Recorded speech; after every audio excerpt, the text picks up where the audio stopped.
I'm excited. This is the first time I've done something like this before, a live signing. This is me right now doing a live signing for my book, I Can't Make This Up. Jeff Bridges here, and I'm pitching my new book of photography. We just finished signing some of the signed copies that you guys can get at premiercollectibles.com. You can see that I'm signing it.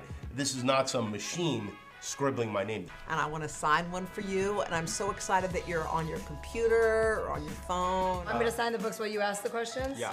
Fun. Multitasking. Yeah, killing two birds with one stone. You can purchase a book, you can ask us a question, and if you purchase one, we're signing it. So this is not a lottery system, this is... What kind of question can they ask us? They could ask us a question about anything, really. Kristen, what do you find more challenging, writing or acting? Andrew from Providence, Rhode Island wants to know, what is the best way to shave your old beard? How do you split the duties of parenting with your husband? Alex from San Diego, he said, what's the biggest shot you've ever made on any level? I'm inspired by your success. What advice do you give someone who's never found his passion? What was your favorite book growing up? What's the biggest challenge that you've had on This Is Us? From Zuri Holland. Ooh, from foreign, we gonna ship there? What was the best advice Coach Bryant ever gave you personally? When did you first start wearing number 80, and is there any significance to the number? Why can't you cry at Taco Bell? I cry there all the time. Lol. Lol. That's the I first feel time like that's a cry for help. That LOL was in caps. Where did you get the idea for The Devil Went Down to Georgia? Yeah. We have a caller. Oh, hi, Alan. If you could interview anyone, dead or alive, who would be the person you would love to interview? Oh, wow. We should FaceTime somebody, freak them out, so you We're can gonna see that we're actually talking to a real human. And they just go over here, and I don't know what happens to them once they go to the right. They get put in an it's a envelope and mystery. sent right to your doorstep. I love y'all, man. Bye, guys. Bye. Thanks, everybody. Bye. Thanks, everybody. Bye. Have a great day.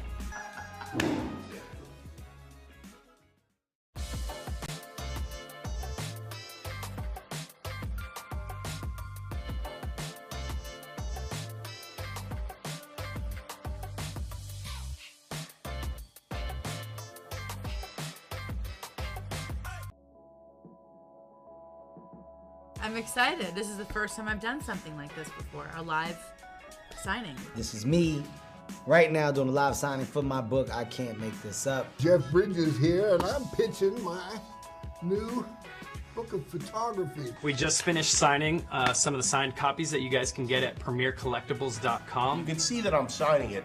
This is not some machine scribbling my name. And I want to sign one for you, and I'm so excited that you're on your computer or on your phone. I'm going to sign the books while you ask the questions? Yeah. Fun. Multitasking. Yeah, killing two birds with one stone. You can purchase a book, you can ask us a question, and if you purchase one, we're signing it. So this is not a lottery system, this is... What kind of question can they ask us? They could ask us a question about anything, really. Kristen, what do you find more challenging, writing or acting? Andrew from Providence, Rhode Island wants to know, what is the best way to shave your old beard? How do you split the duties of parenting with your husband? Alex from San Diego, he said, what's the biggest shot you've ever made on any level? I'm inspired by your success. What advice do you give someone who's never found his passion? What was your favorite book growing up? What's the biggest challenge that you've had on This Is Us? From Zuri Holland. Ooh, from foreign, we gonna ship there? What was the best advice Coach Bryant ever gave you personally? When did you first start wearing number 80, and is there any significance to the number? Why can't you cry at Taco Bell? I cry there all the time. Lol. Lol.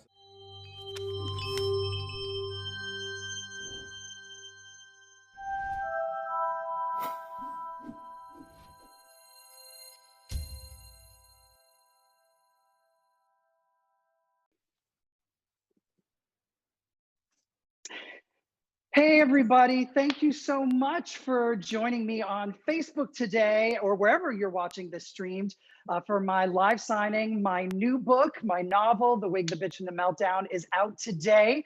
It is August 3rd, 2020. And with me, I've got two really good friends. They really need no introduction. You have got Miss Eva, the winner of America's Next Top Model, Cycle 3, who's gone on to do everything in the world with glowing skin, looking gorgeous. Look at her. Thank you. Well, I had to come for your book's birthday. Thank you. Yes, August it's the birthday. 3rd. It's your book's birthday. I'm so excited. And we also have someone else from Top Model. Yes, we've got Miss Sutan AKA Raja, who was our head makeup artist extraordinaire. I call him an illusion master. He even has a mention in my book. Yes, and has gone on it's, to win. He's like, yes. And what page is it on, Sutan? we'll talk about it in a minute. Go ahead, keep the intro going. Oh, Yes. no, I was just going to say, because you've also got, you want to talk about talent. This man has so much talent. It's beyond. And he went on to win RuPaul's Drag Race. And you've gone on to be, I mean, you're just every woman. You're every person. Really? Oh, that's awesome, Jay. You know what I didn't even really think about, because I have consumed copious amounts of marijuana in my lifetime. So perhaps my memory is a little bit slow, but both me and Eva are season 3 winners. Yes, What? look at you. I did not even think about that. And today is August 3rd. So it must be And a today's thing. August 3rd. It's a 3 thing.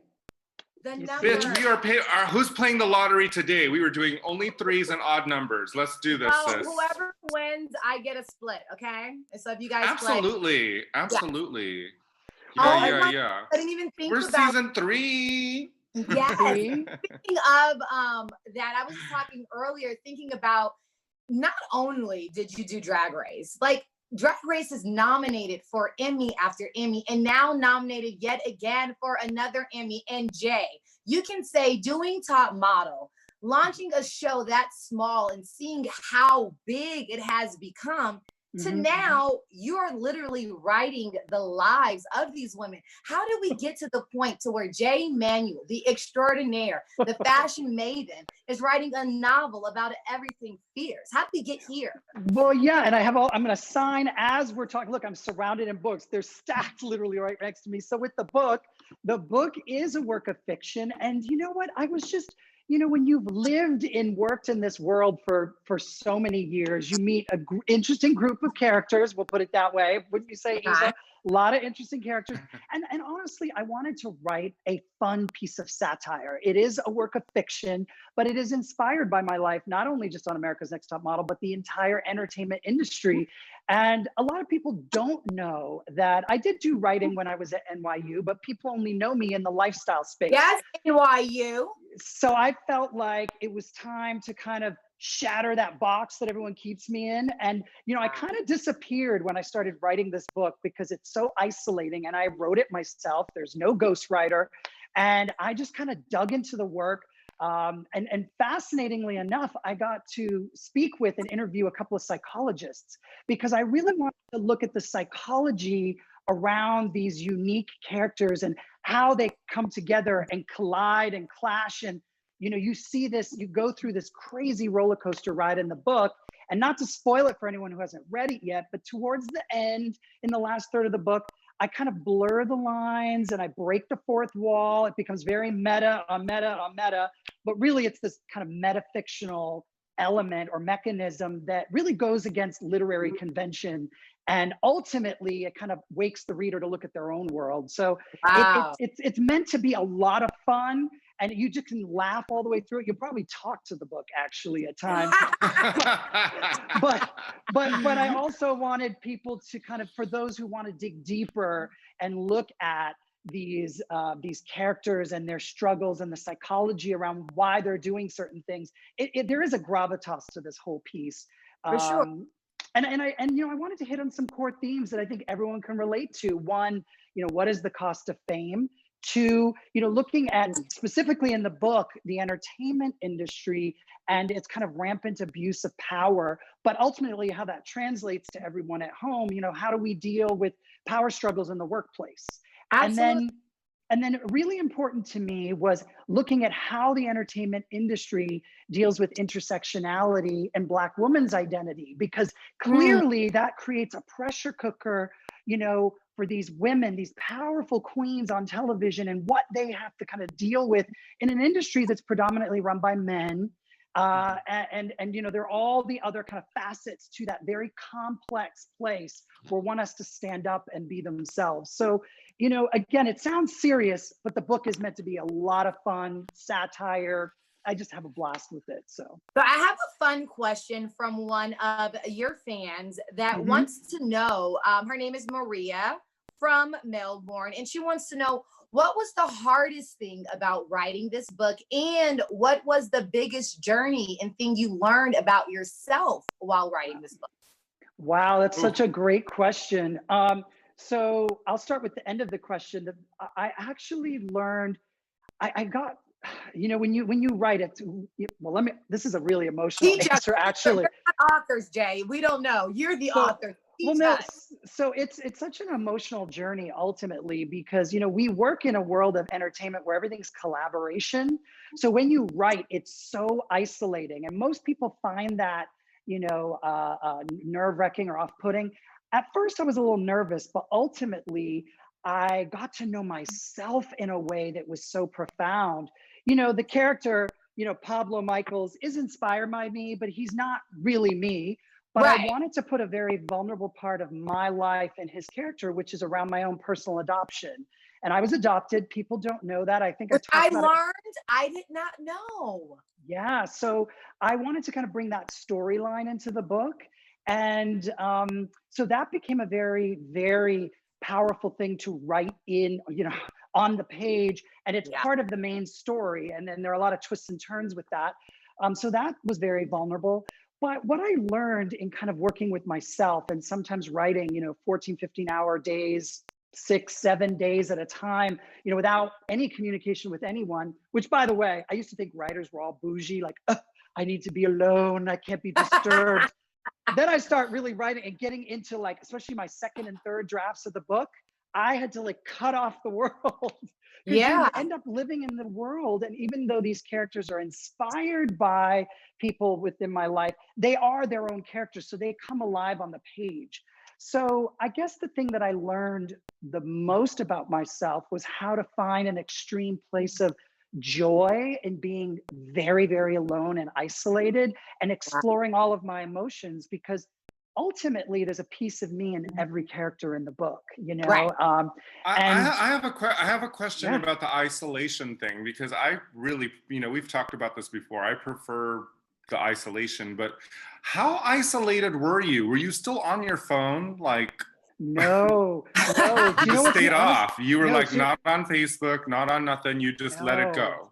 People, you know, it was really weird because, you know, I would get calls from people who I think in today's world, we mostly catch up on Instagram and social with each other. I know that's how I see a lot of what Eva's doing on a day-to-day, and Eva is busy. You too, Sutan. You know, even before the pandemic, you're somewhere every other day, it feels like.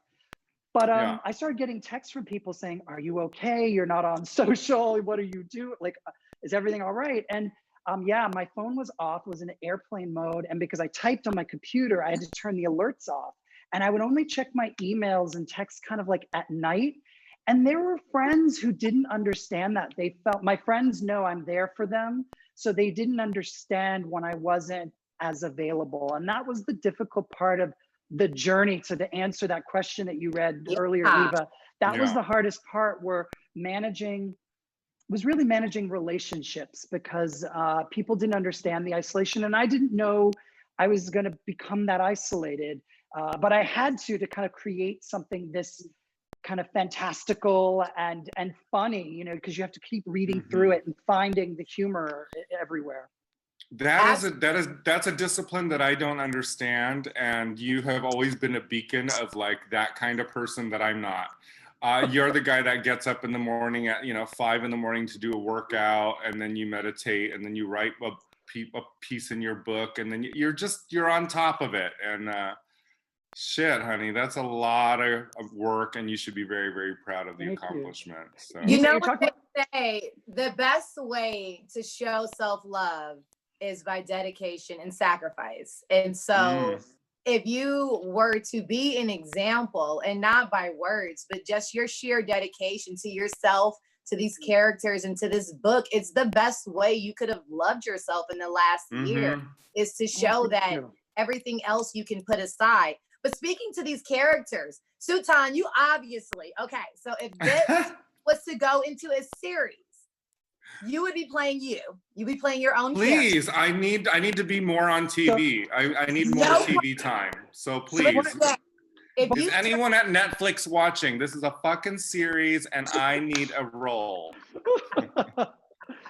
To I'm answer a ready. question, I so can learn minds, I think. Eva, to answer your question, so again, the world of, so the show, look, I should start signing these, even though, Yes. Oh, actually, yeah. By the way, Jay is signing these right now. There's a link you can click right now and get your signed autograph copy. I have mine, honey. They are sold out on, honey, get it now. They're going fast. Click the link and get your signed autograph copy. But I want to know, if you made a character, if you made this into a TV series, who would your favorite characters be, and who's your dream cast? So this is great. This is a great question. I'm gonna have to close the pen for a second to answer this because I get so into this. Basically, oh, and by the way, for those wondering, with Premier Collectibles, these autograph books, which I've been up late last night signing, and I will continue signing today, they ship all around the world. So if you click onto this link or click in the link above or below this video, Premier Collectibles will ship it anywhere in the world. You'll get an autograph copy that was physically in my hands. I'm signing all of them myself. But so Eva, to answer your question, the world of Model Muse, okay, which is inspired by America's Next Top Model, is actually, a fictitious reality, model competition reality show with a host named Keisha Cash. But what I wanted to do in the book, and you learn it very quickly, so I'm not spoiling the story, you learn very quickly that this show exists within the real world. So out of the gate in chapter 1, it's the backstage of a fashion show with Michael Kors. And you start learning there are other real notable fashion celebrities in the book. We've got Christian Siriano, Coco Rocha, Fern Malice, who started New York Fashion Week. They're in the book to kind of set the stage that this is happening now. With real fashion people around, but Model Muse and the characters working on that show are fictional. So where Raja, where he found his little cameo, I forget. Yes, right here. If anybody would like to know watching, it is on page 70 at the very top of the page. Can I get a close up? Yes, there is my name, Raja. Okay. I have been. Can we read an excerpt, Raja? Oh, I surely will. Your A-list team today, legendary photographer Annie Leibovitz will be shooting. Yes. J-Lo's personal style team, Marielle Han and Rob Zangardi are on wardrobe, and hair and makeup illusion master, Raja. Yes, Raja. And we'll whip you into shape. Yeah, that's the paragraph. I'm gonna get that shit tattooed on me. Actually, Raja, when you go down the scene, Raja starts jumping in on the photo shoot, sniping when things go wrong. But we won't get into that. Very true to life. That part is not. Yes. But what I wanted to do is kind of, pepper really important people kind of, and fashion people within my life in the book. So you're kind of getting this blurred line. So yes, if it is made into a film or a series, these real life fashion people will play themselves as cameos within the piece, right? I love that. So yeah, I want to play Mike Ruiz. Yeah. You're so funny. Speaking of the fact that your book is shipping everywhere, so no matter where in the world you're watching, you can get a signed copy of this novel. Click the link. You can get yours. Actually, we have a question from Quebec, a girl named Tania, and she wants to know, busy Jay, what outside of being fabulous and writing a book and becoming an author and soon to be a New York bestseller, what else are you doing with your fabulous career? Well, right now it's kind of crazy because we're in the middle of our pandemic. And so obviously we're doing this book signing, which again, Eva, Sutan, I am so grateful you guys could be here with me day one when I've kind of like birthed this baby to the world, which is, by the way, so I'm not crying. I'm not crying. But I swear to God, I'm not crying. You cut the umbilical cord, remember? Yes, yeah, I know. The train has left the building. And you know what they always say? So you guys all know I like to be a bit of a perfectionist, right? So when the final book, I let go of that title. It was a person. Well, I've tried to let go of it because I kind of feel that perfectionism implies that you're trying to put up this impenetrable shield to the world. So I've let go of that. And so the first time I got the finished book in my hands, you know, I was reading it. I mean, I've read it how many times? I wrote it, and then I'm skimming, and then I get to chapter 22, and I found one typeset issue. It's okay. It's the word "the." It's not a big deal, but of course, you know, I panicked. Oh It my happened. God. You know what? I put up something on Instagram today, and I said about being flawed and being imperfect, but being stitched with good intentions. Yes. And so it just reminds you of your humanity, all the work that you've gone through, all the work that your team has gone through to put this. And the book is amazing. I didn't even see the typo, but that even still, we will still down to the smallest thing try to find perfection. In the smallest, which is ridiculous. There's no such thing. And actually, one of the powerful things I learned with writing, and I forget who said it first. You know, there was one poet. There's also been a writer has kind of adopted this, but I believe it was Leonardo da Vinci who said it first. That art is never finished. It's only abandoned. And it is true with writing. What I learned was, you know, and as a first-time novelist, first book ever. That I had to just get to a place where I'm like, it's okay. It's okay to let it go now. And I got to that point, and I'm okay with it. I'm okay with it. And I had a lot of fun. You know, there are some heartbreaking moments. There's some hilarious moments. And girl, you clutch your pearls at some parts. And the ending is something that no one sees coming. And I don't know if you guys got this sense, but everyone has said, wow, your book is just so fast paced.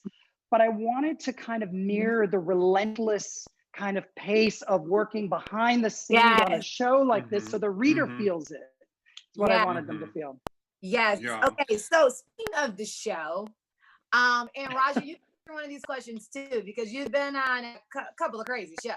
So, Jay, which contestants, and this question is from Dominique from New Jersey. She would like to know which contestant drove you the craziest on America's Next Top Model.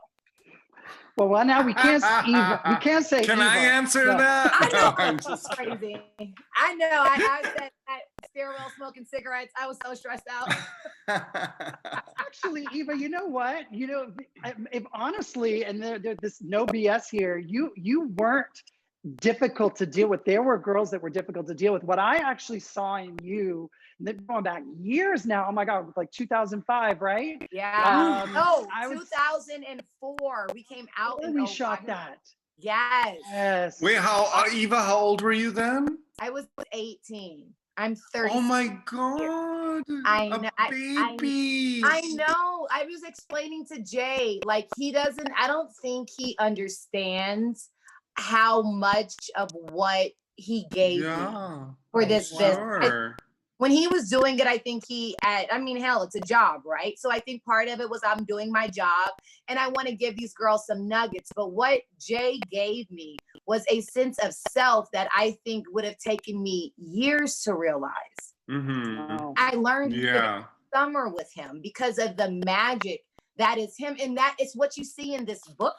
Is the world that we went through. So the crazy contestants, I know, I mean, I maybe wasn't the craziest, but what are some of the most bizarre moments? Sure. Yeah, we have bizarre moments. And by the way, I just want to say thank you for what you said. And I never really looked at the show as just a job. I really came to work every day, those long shoots, thinking my job is really to make sure each girl puts their best foot forward. And you know, some girls have to push, some you have to handhold. So it all depended on the personality. I was always kind of reading and making sure that they felt supported, really. And by the way, I think their difficult moment was on makeover day when we wanted to color your hair for the first time. But now you know how to rock the honey blonde, even these braids, girl, that look gorgeous. But you gave me that. I wore my hair short and platinum for 15 years because of you. And I cried like a child when you wanted to cut my hair. I thought I was going to look like a boy because I'm so flat-chested and just awkward. And I am a little gay boy in a slightly woman's body. Everyone was going to be confused about what I am. And he gave me a sense of confidence, like, girl, it doesn't matter what your hair looks like. It doesn't matter what color it is, how long, how short, how thick. You're going to serve it. serve it, which leads me to my next question. I have We a didn't. question. Did we answer the last question? Oh, the contestant that was the worst. Yes. The contestant that was the probably. Well, I guess the way the audience views it, honestly, if you go all the way back to season 1, there was a moment, and everyone quotes this online with Nicole, the girl Nicole, and she was talking about something with her weave, and I said, well, you can go back and, you know, I forget something about, do you want to go back home and work at Burger King or whatever? And actually, Tyra and the girls sent me in after the makeovers because all the girls were so upset, and I had to go in and kind of lay the law, and I remember Robin trying to talk back to me, who I actually loved. And I said, well, you can go back, and what are you gonna just go back and be Miss Soy Milk or whatever? And she goes, no, I'm Miss Soybean. And I said, soybean, soy latte, whatever. And I remember that moment, like the girls in the beginning, they were just not having a lot of stuff. So that was kind of craziness. You know what? What I did so much is it, like your book, it gives you your insight, that you really don't, and you kind of see like the finished products and every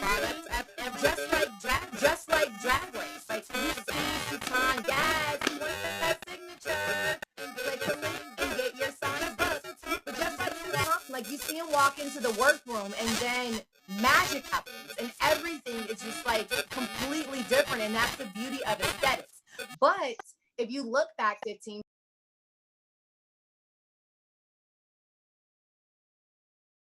absolutely, so different. So what is your take on the effects of social media and vanity, especially when it pertains to mental health? Yes. In the current situation with us being quarantined and getting our ideas of beauty from, you know, social media. I've got a great answer for that. And it's something that I thought long and hard about when I wrote the book, and it's kind of baked into the narrative. If we look at if we look at reality television, it is ultimately the birth mother of social media. And social media, we all have the opportunity to be a part of. We get to video ourselves. We've got stories. We can shoot pictures. But look at the psychology of what's going on right now. And this is where you're going to tell that I spent a lot of time with psychologists. Yes, in writing this. Ultimately, what has happened is people shoot things. We've got to get the best outfit, or we'll take a photo in the dressing room and get like this cool outfit we want to buy but can't buy. But we're going to put it out in the world and say, look at this. Love me for what I'm not. What does that ultimately do to the human spirit? So I feel like, you know, part of what I was trying to show and illustrate in the book is to show how reality television, being that birth mother, has kind of started to create this pyramid of chaos. Social media is baked into it. We are all kind of suffer as a humanity. We're suffering kind of the effects of this. And how do we get back to really loving ourselves? Because my book, the overall narrative ultimately is this is a journey of self. It is a journey of awakening to who we are and that we are enough, and finding our own validation and not looking outside for external validation. So yeah, that was a really great question. Absolutely. I have a question, and this might be touchy and personal, but has Tyra read the book, and have you heard from her? That's a good question. Or are people close to her responding to it? Because, you know, there's so many parallels. I know that this is a novel and it's not necessarily an entirely true story, but it does come from your own reality. You know, we as writers, all writers, we write what we know. So we use experiences. It is a work of fiction, and so it is inspired by you know, my relationship there. I have not heard from her since the book is announced. And you know, for me, I think ultimately what I wanted to do with all of the characters in the book, because there are several, is to have a 360 approach so that you understand who they are, what their vulnerabilities are, what their insecurities are, and ultimately in driving decisions that we see on the surface. So, you know, I just hope that when people read it, it's meant to, you know, I poke fun at myself. You know, it's meant to be fun, but at the same time, it's also meant to explore and really show the love and the support that was there, because I will forever to this day respect everything Tyra has done and representing you know, for young brown and black girls and boys out there, and you know, stomping down and pushing so many doors and barriers. So I respect her and what she's done and what she represents, and that will never change. So, and the last time I actually saw her, which was only a couple of years ago, and she emailed me right after, you know, we just talked about her son, and I saw the light in her eyes and how happy she is. So yeah, you know, I just send so much love her way. Absolutely. So I have a question, because you are a man of many talents and you're super stylish, like beyond stylish. Like I was just thinking that, like, this is so like true to life. Like anytime I've ever been around Jay, like he's always the one that's better dressed than everybody else. And we all, like, you know, I'm here in a tank top and I think I have pants on. You know, and there's Jay and you know, what is that? A t-shirt and a jacket. But I was doing I was gonna say Tom Ford. It is Tom Ford, but I was doing press before. I was doing press, so I have an excuse. I have an excuse. You always look fabulous. If you were to sell rugs, blankets, anything, I would buy them. And I have a question from one of your fans that says, his name is James from Albany, New York, who wants to know, do you have any thoughts about starting your own TV series on fashion tips or even home interior fashion tips? Because you are beyond stylish and they would love to be you. So you know, the big, oh, you're cute. I think for me, what does kind of excite me is home interiors. A lot of people don't know I have a huge passion for architecture and interior design. So that would be a huge passion of mine that would be kind of new and different for people to explore. But I will say this, while I wrote this book, I looked a hot mess. Well, every day I would look at myself what in the does mirror. Jay look like when he's a hot mess? Because see, I don't believe none of that. I don't believe it. The only thing I see is roots. That's the only thing I could think of. What is the hot mess for Jay? So when I was actually writing the book, because I couldn't keep up my hair, so I did kind of shave like a faux hawk mohawk, so it was all black. It was growing out, so I did go mohawk. So I started growing my beard, but I just didn't groom it. So it just grew out, but it didn't look like those cute guys that grow the big beards. I just looked terrible. And then I literally was wearing the most scraggy t-shirt and just like these like terrible track pants. And that's what I sat in every day. And the other time I look horrible, when we look back at some of those old America's Next Top Model cycles, yes, I know people were wearing flare leg, True Religion. Do you still have some of those pants, Jay? No, thank God. Wait, I want some. You must have some, because they're back now. Yeah, see? They're back now. Why you throw those out? So, actually, I have a question for you, and it's most likely the number one question that anyone is going to ask you. It is what helped launch my career, which is, what if you could give someone starting out as a model some advice, especially with today's world? What piece of advice would you give to an aspiring model, Jay, and you too, Sutan, because you have a lot of experience also? I think ultimately, I think anyone who wants to step out into the industry should realize that, and it is true today. I mean, they're looking for these super brands, really. So personality, confidence, belief in yourself. And also for, you know, a lot of young women and men stop me on the streets and say, oh, I want to be a model. And they say, I want to be a high fashion model. And let's say it's a girl who's like 5'5" or a guy who's like 5'6". And I'm always very, very honest. I'm just like, look, it's going to be difficult to be on a high fashion runway, even though they're trying to become a little more inclusive, but just shorter models are not going to be on high fashion runways. But don't forget, the world of commercial modeling is huge. You could sell like laundry detergent, toothpaste, whatever, and you can make more money than a high fashion model. So I always tell people that, yep. Yes. Yeah, I think that fashion as an industry is making huge adjustments because it has no other fucking choice but to. Right. People's minds are not going for that tall, skinny Eastern European model with no smile. Yeah. It's now about some thick girls, boys, trans, queer, non-binary. That's the conversation now. So I am hopeful, and I like that we are suddenly having to change how fashion works through this COVID thing. You know, all of the fashion shows that I've watched have been these beautiful art films that show the clothing rather than just models marching, non-smiling, mostly white. You know, just I think that is kind of like, that's a dwindling idea. Like that part of fashion you is got changing. Coco Rocha in there, honey. You can't just do what you used to Yeah. And perhaps there's the idea of models once again having personality that will save fashion, because you know, I watch old videos all the time of Pat Cleveland. She looks crazy now. If you saw her on a runway now, you would think she was insane. But back then, it was her, and it was like, I am a black model, and check me out on the runway. And I think those concepts are coming back, and it's about time. It takes about 30 years for concepts to return. And do you know who's leading?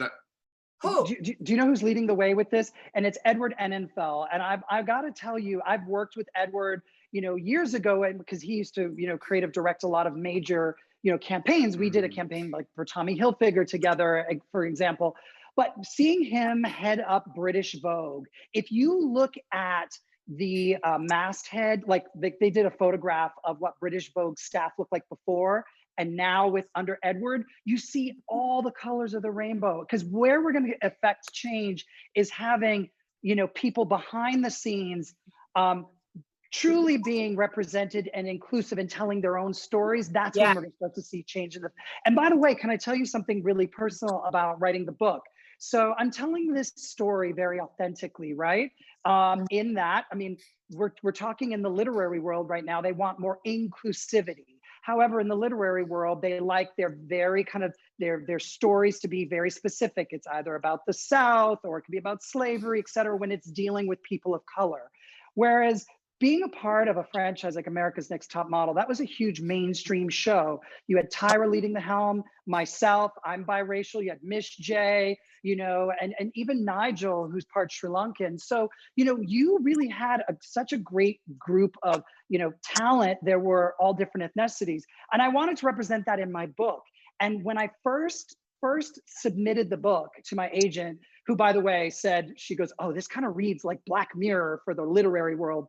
But someone else on the team, because there's a big twist. There's a huge twist that happens like right in this part of the book.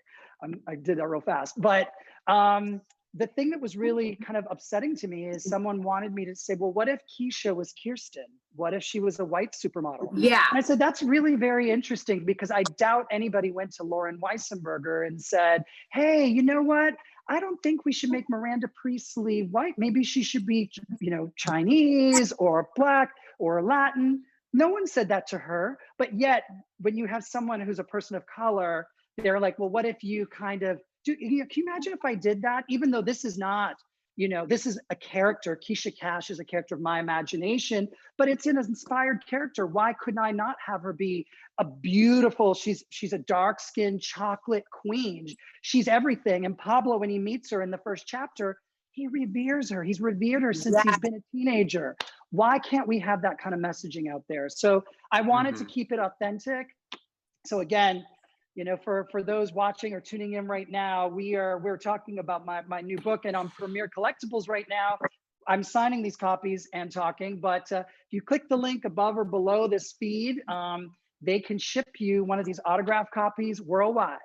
Yes, Eva's going to show her autograph personalized. I have my autograph copy. Believe me, they are going quickly, so get yours now. They literally launched today. Today is the birthday. August the 3rd, but literally they are flying off the shelves and are going into mailboxes. So click the link, get your autograph copy now. I do have a question, another top model. May I? Yes, go ahead. Which out of all these 70,000 seasons of Top Model, if you look back and don't even consider me, what was your favorite season of America's Next Top Model? Well, I have favorite moments. It's so hard for me to pick a favorite season. it's literally it's almost impossible. I've been asked this question so many times, but there were milestone moments for me when I was pulling off the impossible, because people don't realize I worked more behind the scenes than on camera. I literally hired all the creative talent on the show, photographers, hair, makeup, etc. Like, I met the wonderful Sutan after Matthew Anderson had agreed to do the show with Danilo for a couple seasons. Remember, Eva, you worked with them, yeah? And then that's how we met Sutan. And actually, Sutan was there that day, the one time I did drag, which Eva, you were there for. And I surprised. By the way, did you guys really not know that was me when I walked around the corner? Really? No, you were big fish. We had no clue. Like, no. Jay, you actually said you were going to give me that costume, and it's been years since do you know that what was said Sutan? to me. I do have it. I do Give have it to me. Do you want me to ship it to you? Because you know Zaldi made that. I doubt it would fit me, but yeah, if you're not going to wear it anymore, shit. I won't wear it. I'll take a Jamie down. Okay, it's a Zaldi creation. But yeah, you guys didn't know that was me. So that was a crazy moment. But yeah, for me, I guess the moments like in cycle 4, the walking on water runway that I did was a final runway in South Africa. Yeah. That was a great moment. And then even moments like when we were, a lot of the runways I remember, because in Amsterdam, creating that kind of Willy Wonka pink runway that was like very Dr. Seuss, that was a great moment. But I guess one of my favorite, I'll say my favorite away location was Morocco, the cycle we went to Morocco. Why? Because I felt like, first of all, I'd never been to Morocco before, and I've traveled extensively around the world, and I always was afraid of it because I heard a lot of people would get food poisoning. But we shot there for 3 weeks, and it was such a magical place to be. You know, I can see why Yves Saint Laurent was so inspired and spent so much of his time there. Yes. I would get lost in the souk, which is the market of Marrakesh. And I felt like I came home. I don't know how to describe it. I've never felt like that anywhere in the world. Go to Morocco, they say welcome home. Yeah, I felt like I was home. I don't know how, I don't know why I felt that way. And I didn't want to leave. And yeah, so I really, really love that. But then I can tell you my worst ever experience on Top Model was your cycle. And I'm going to tell you what. I was going to say, baby. And I'm going to tell you why. I'm going to tell you why. So cycle three of America's Next Top Model, people wanted, here, this is tea. This is tea. Let me. No, this is the real. This is real tea. So what ended up happening was I got this. So this was the first cycle that we had CoverGirl as a sponsor.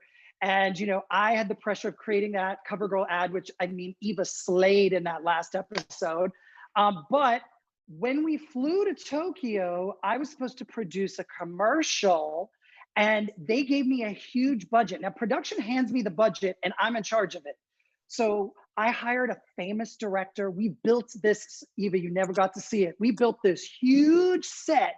It was literally so cinematic. This was gonna rock the world. It would have been like nothing we ever did on Top Model. And we actually never did it again because they were afraid they were gonna lose the money like what happened.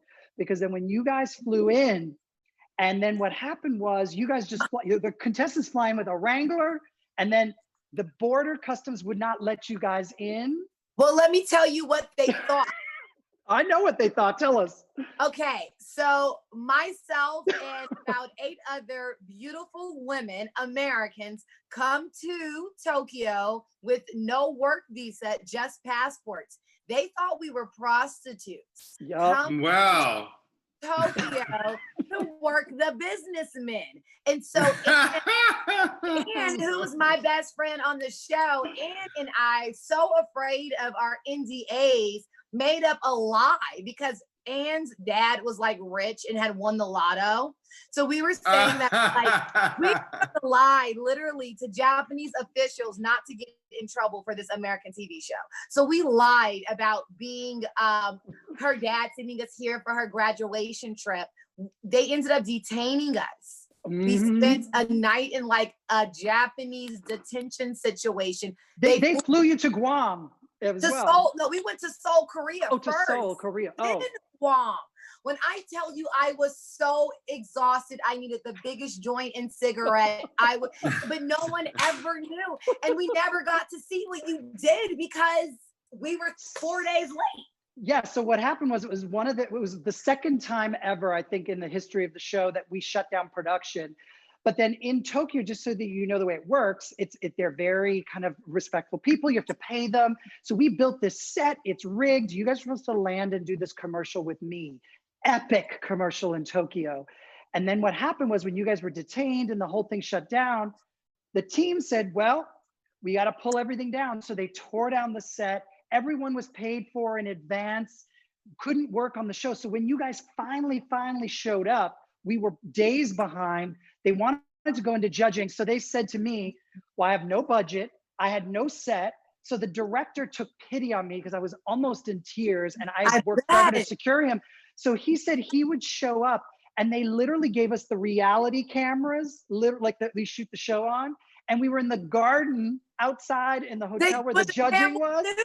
Yeah, the Campbell soup. And we gave you guys the robes from the hotel to wear because I lost wardrobe too, because the wardrobe stylist got deported. Remember, she was with you. Everybody. It was awful, awful. It was Hence why, and if you think that's some tea, let me tell you, when you read this book, like I said, you write what you know. And I'm going to quote Elizabeth Gilbert said this in an interview with Oprah. She says, every novel is really a memoir and every memoir is really a novel. If you want to learn the most about a person, read their novel. And I found that so profound. Yes. Because you get to have a lot more fun with fiction, but you get to really, work it all out of your system. What was the quote that you said at the beginning? God, I'm trying to remember it and I couldn't find a pen to write it down and now. In my book or at the very beginning? Oh, about art. Yes, art is never finished. It's only abandoned, which is true. Do you know who said that? Well, everyone tends to. I'm going to look it up. Because they say writing is never finished, it's only abandoned, or poetry is never finished. But I believe Leonardo da Vinci said it about art first. Amazing. I believe. I'm not 100%, but everybody has adopted that phrase. So I'm using that phrase right now today in my life. Yeah, it's my caption on my Instagram post. Absolutely. I know that you have jumped into the author hat. What can we expect? Can I expect more books from you? What can we expect with this whole, Jay Manuel, the author? Well, Jay Manuel, the author, did not want to just write one book. And, depending on how people receive this book, I absolutely, and no joke, I have my whole folder across my desk over there. I've arced out the story for book 2 that takes place with these characters. And there's a whole group of characters in here that are a lot of fun. By the way, everybody loves De La Renta. So for some reason, because he's my truth sayer. So he's always he's the one really spilling the tea all the time. He's always telling the truth. So the reader gets the real tea all the time. But I know where the story goes. And my book ends with this really interesting twist of fate. So I think book 2, I already know exactly how it opens with a big bang. But I also have, when I had to deliver my manuscript to my agent, I actually went through major withdrawal. Like the dopamine levels dropped. Yeah, I didn't expect this. I thought I was gonna have all this time, and I went into a quasi depression. I didn't know what to do with myself. So one morning I got up and I wanted to write. So I had dreamt this idea for a book that takes place a little bit in the future. It's a slightly dystopian tale, kind of like Black Mirror-esque. And I kind of just wrote this whole treatment and I sent it to my writing mentor, who I had a great mentor who looked at all of my drafts, and we would have like a big FaceTime session after I would do a new draft. And I sent her this and she just wrote me back, I love it. And see, you're a writer. So I think I'm gonna just keep writing stories. I love telling stories. It's a lot of fun. Raja, can you believe that we are here on the birthday of Jay Manuel, the author, launching his first book, which if you click the link right now, you can literally get one autographed copy. I mean, what a pleasure to be here. And to, like, when you told me thank you, I'm like, please, it is literally my absolute pleasure to make this history with you. This book is going to sell out. It is going to be the first of many. Thank you. You know, honestly, it means a lot to be here with you guys because, you know, writing the book was a bit of a stroll down memory lane. And then to kind of launch it with you guys today feels so surreal. I mean, and the other day it felt, the only other day it felt this surreal for me was the first day I saw my book kind of typeset in a digital document. So it looked like a real book, not a manuscript. And I kind of like, I got these goosebumps, and I'm not like a big crier at moments. Like, I don't mind crying, but in a moment like that, I'm like, okay, let's just keep going. But I had to stop and look at it and went, oh my God, there's a book sitting in front of me. And when I started writing, I remember thinking, oh my gosh, like, am I even going to be able to write like 40,000 words? And, you know, of course you go way past that to write a full novel, but you just don't know what you can achieve until you do it. So my biggest advice to anyone, and I said it in my acknowledgements, is we all have a story to tell.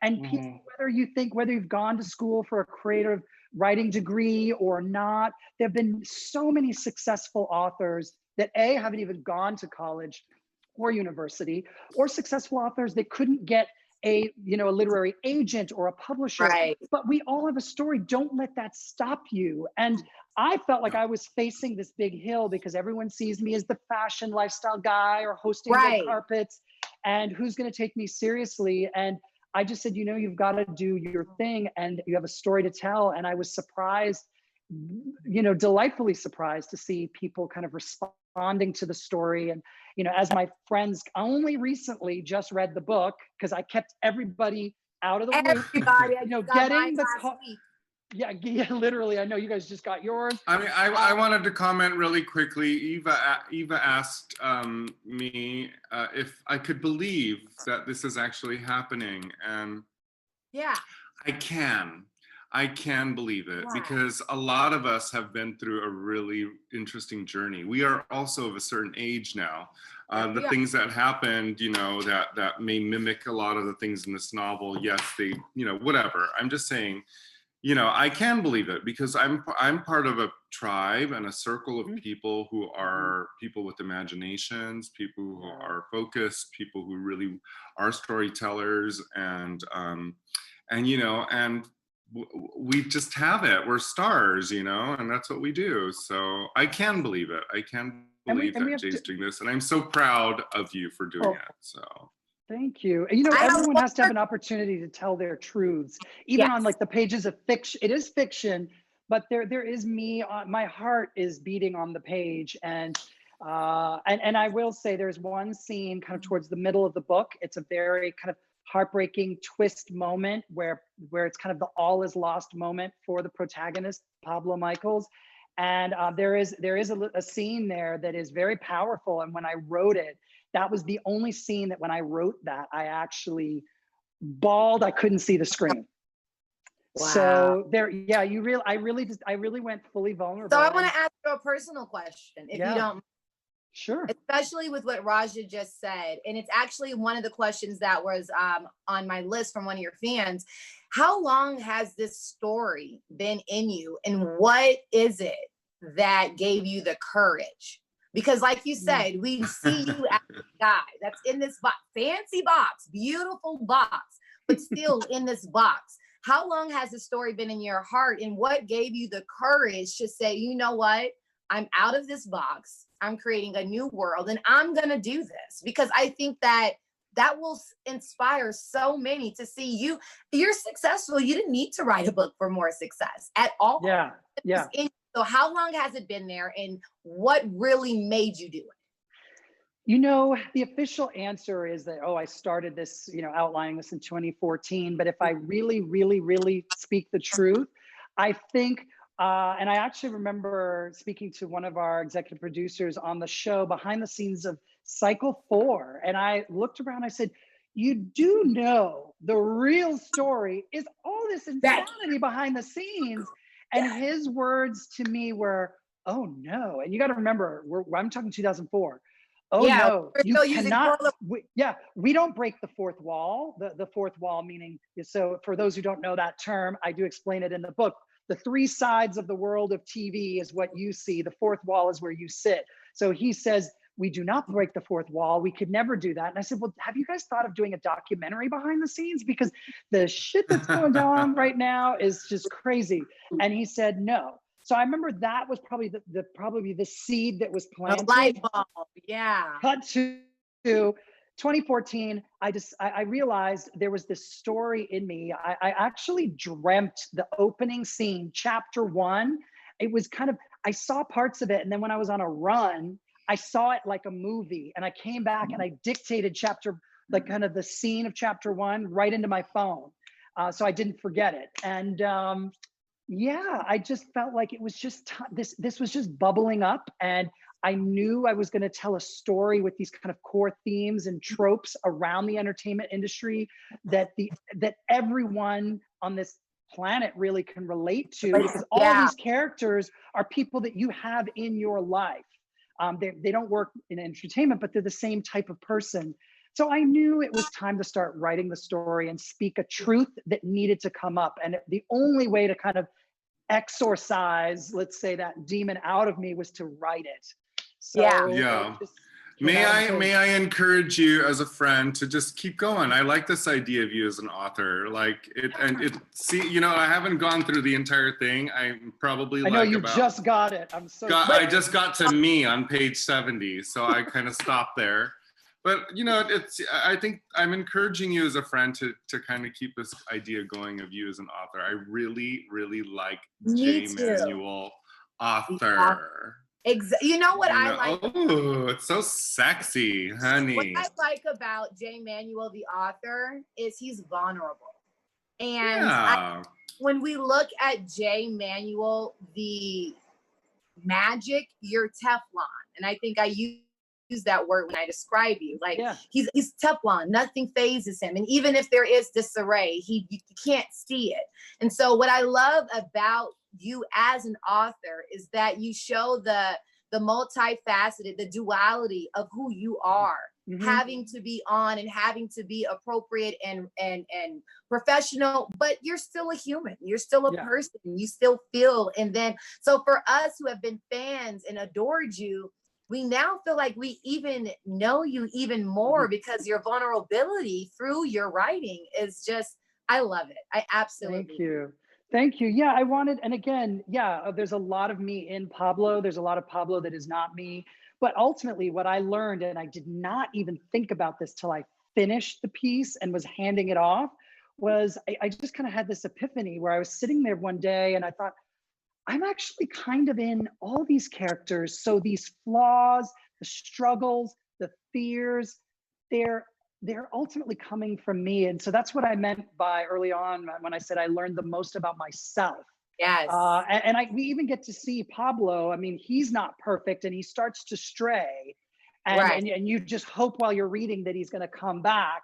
And so I wanted people to feel that. So it was, you know, and that's one thing my writing mentor was great for, because I remember in an early draft, you know, I think it was draft 1 or 2, she said, you see this paragraph right here? This paragraph's an entire chapter and you got to explore it and you got to go there and you got to feel it.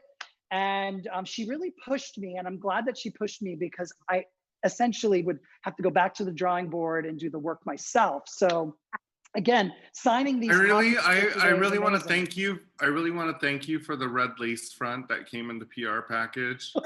You're welcome. Yes. Because girl, all of my wigs are crunchy and full of Elnet, and they, amongst other things, I don't know whiskey. even go over your braids, girl. It's a good one. It's a good one. Like I could. She is trying to make that lace front work. Honey, you will make it work. Alter ego. Remember when you made me Jessica Rabbit? We did do your alter egos. That's right. That actually looks really nice on you. Yeah, I can't wait to wear mine. I might cut mine into like a wet bob though.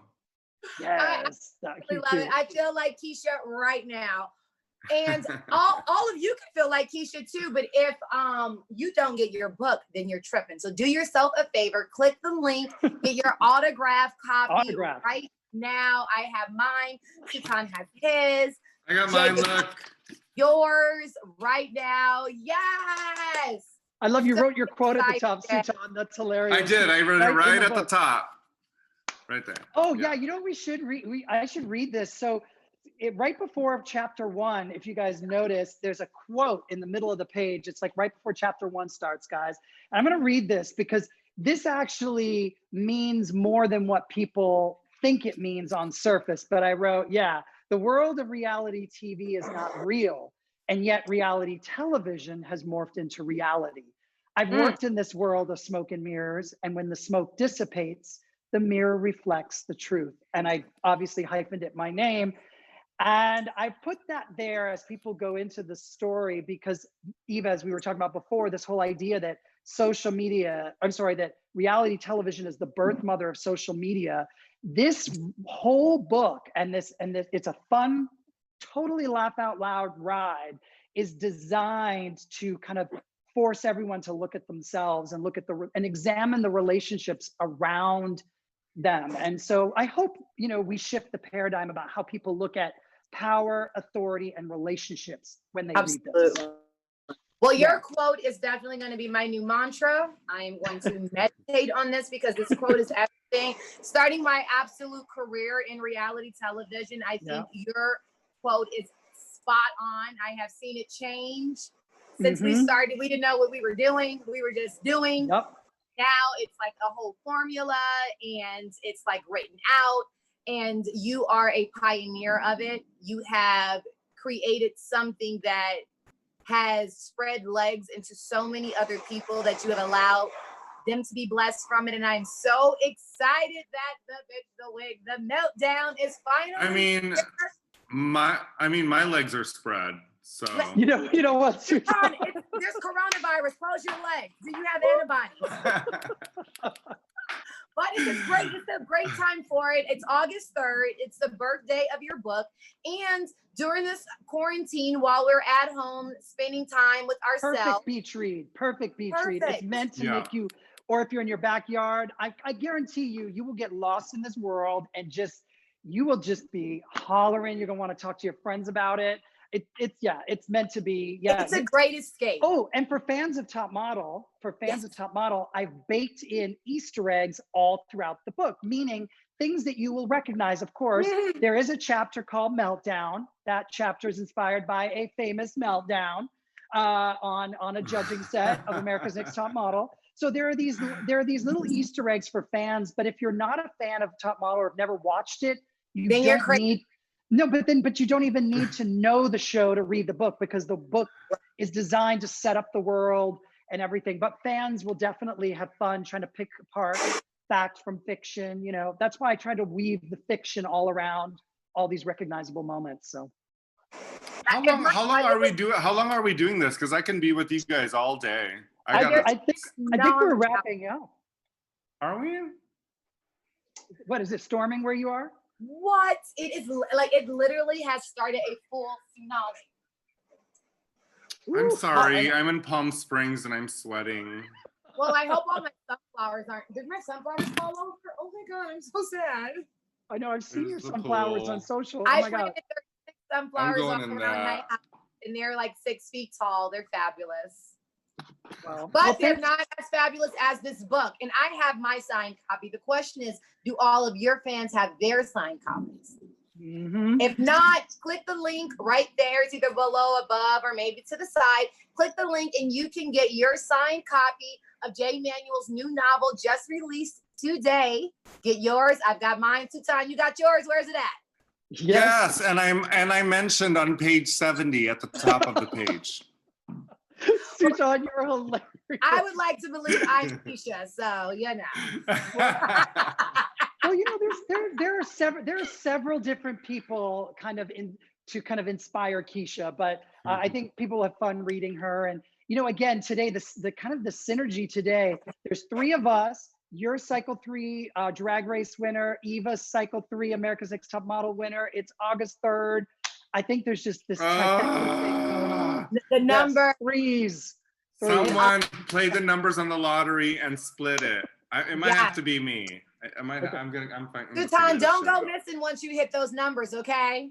Because we're splitting it 3 ways. We're splitting it 3 ways. We are 3 ways. Palm Springs. We're a throuple. Yeah, we're a on. throuple. Well, I am going to sit back and finish. I have about 20 more pages left of my book to read. So I'm going to sit back and read the rest of my book. You're on page 70, I see, Sutan, where you find your name. Yes, and I'm going to go back in the pool for a minute and get that good golden tan layer. And then probably take a nap, then read the book before dinner. That's all I got today. That is my only goals today. You got your So wine you right see there? what our goals Gone, are. baby. Oh, God. Make sure you get your goal together. Click the link, get your book, because it's really cool to have a book, but to have it autographed, signed by the author, that's one of a kind. I have a huge bookshelf. I only have a few autographed signed copies. So, Jay, I adore you. I love you. Your book is going to blow off the shelf, and I'm so glad I already got mine because don't have to wait for your reorders because it's going to go crazy. Eva, Sutan, I love you guys dearly. Thank you for doing this. And honestly, guys, you see all these books here? You should see the boxes sitting there. I am going to continue signing so that they can be shipped right back up to Premier Collectibles so they can get everyone's book. I say you just take that blazer and t-shirt off and just do it shirtless and go for it, babe. That's its own video. Ow. And just so everyone knows, this is a handwritten signature. It's not a stamp. It's not his assistant or his team. This is the same signature I saw Jay Manuel sign zillion thousand years ago. So he's literally autographing your copy. Order it now. They're flying off the shelves, and it is a little bit of escape from this crazy world. Yes, it is. It is. Okay, Eva, Jay, I love you both. Have a wonderful day. 3 is the number. 3 is the number. 3 is the number. Yes, for the meltdown. I love you guys so much. Congratulations, Jay. Bye. Thank you. Thank you again, guys. Bye. Bye. Love you.